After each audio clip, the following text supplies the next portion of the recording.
Warning, इस channel की कहानियां कमजोर दिल वालों के लिए नहीं है। अगर इस कुएं से रात में किसी बच्चे के रोने की आवाज आए तो पीछे मुड़कर मत देखना। गांव के बूढ़े लोग ये बात हमेशा कहते थे, लेकिन 19 साल का विवान इन सब बातों पर हंसता था। उसे लगता था भूत प्रेत सिर्फ कहानियां होते हैं। फिर एक रात उसकी यही सोच उसकी सबसे बड़ी गलती बन गई। विवान अपने दोस्तों के साथ गांव के बाहर बने पुराने खेत में गया था।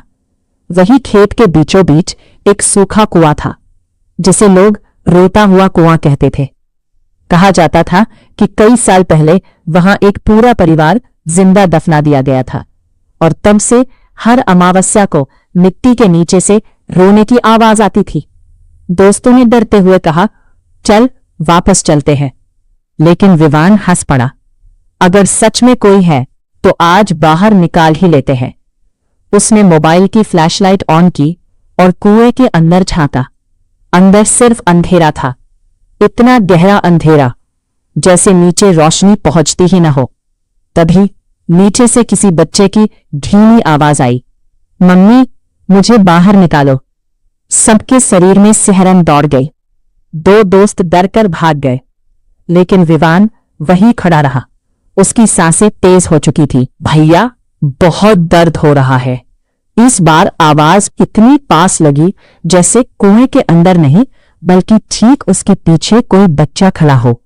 विवान ने धीरे धीरे पीछे मुड़कर देखा, लेकिन वहां कोई नहीं था। सिर्फ हवा चल रही थी और मिट्टी अपने आप हिल रही थी। अचानक कुएं के पास की जमीन धंसने लगी। विवान संभल पाता उससे पहले ही वो मिट्टी के अंदर गिर गया। उसके दोस्त चीख उठे, लेकिन अगले ही पल जमीन फिर से सामान्य हो गई, जैसे वहां कोई गिरा ही न हो। विवान ने आंखें खोली। चारों तरफ अंधेरा, सांस लेना मुश्किल। उसे महसूस हुआ वो किसी बहुत तंग जगह में फंसा है। उसने हाथ फैलाने की कोशिश की, लेकिन उसके हाथ किसी लकड़ी से टकराए। तभी उसे एहसास हुआ वो एक ताबूत के अंदर था, जिंदा। उसकी चीख निकल गई। वो पूरी ताकत से ताबूत पीटने लगा, कोई है, मुझे बाहर निकालो।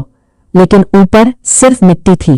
तभी उसके बिल्कुल कान के पास किसी ने फुसफुसाया, तू भी दब गया ना?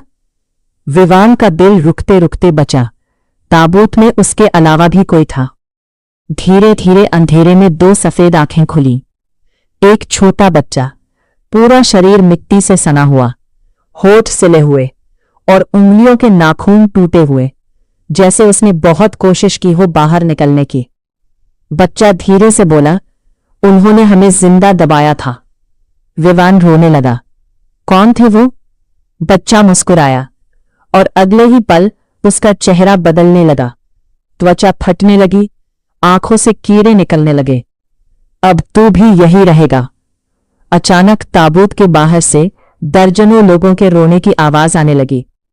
ऐसा लग रहा था जैसे मिट्टी के नीचे सैकड़ों लोग दफन हो और सब जिंदा हो। विवान पागलों की तरह ताबूत पीटने लगा। तभी ऊपर से किसी के चलने की आवाज आई। कदम धीरे धीरे पास आ रहे थे। फिर किसी ने मिट्टी हटानी शुरू की। विवान चीखा, बचाओ, मैं नीचे हूं। ताबूत खुला, ताजी हवा अंदर आई। विवान तेजी से बाहर निकला और बाहर आते ही जम गया। उसके सामने पूरा गांव खड़ा था, लेकिन सबकी आंखें सफेद थी। सबके कपड़ों पर मिट्टी लगी थी और सबसे डरावनी बात, उन सबके गले में वही रस्सी बंधी थी जो कई साल पहले मर चुके लोगों की फोटो में दिखाई देती थी। गांव वाले एक साथ मुस्कुराए, फिर बोले, एक और मिल गया। विवान पीछे हटने लगा, लेकिन तभी उसने देखा उसके दोनों दोस्त भी वही खड़े थे। सफेद आंखें, मिट्टी से सना चेहरा। दोनों धीरे से बोले, हम तो पहले ही मर चुके थे। विवान की चीख निकल गई। वो भागने लगा, लेकिन गांव खत्म ही नहीं हो रहा था।